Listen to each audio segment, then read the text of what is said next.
Ilang pamilya piniling ipagdiwang ang Kapaskuhan sa mga indoor na parks at malls sa Maynila. Sa kabila naman ng matumal pa na pagdating ng mga namamasyal, mahigpit na ipinapatupad ang seguridad ng pulisya sa iba't ibang pasyalan sa lungsod. Si Luisa Erispe sa sentro ng balita. Halos walang tigil ang buhos ng ulan buong umaga sa lungsod ng Maynila.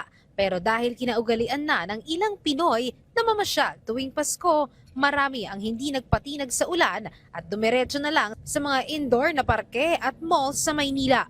Tulad ng pamilya ni Ali na sa mga public parks o sa Luneta lang sana dapat ang punta.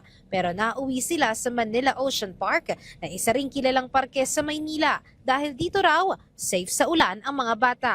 Sakto naman ang napili nilang lugar dahil may bago ring pasabog ang parke tulad ng Christmas Village na may rides para sa mga bata at meron ding Philippine Biodome na pwedeng magkaroon ng personal na experience sa iba't ibang uri ng hayop.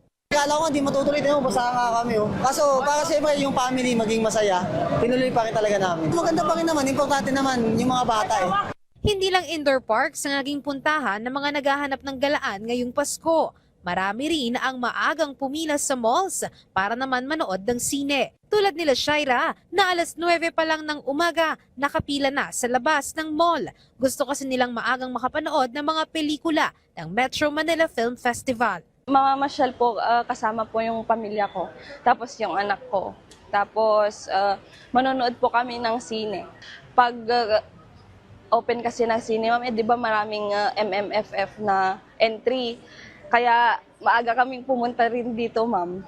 Sa outdoor parks naman, dahil nga sa ulan, kakaunti lang ang tao. Sa Luneta, may mangilan-ngilan na bumibisita pero hindi rin nagtatagal. Sa Manila Zoo, may mga nagpunta rin at dinaan na lang sa payong ang ulan.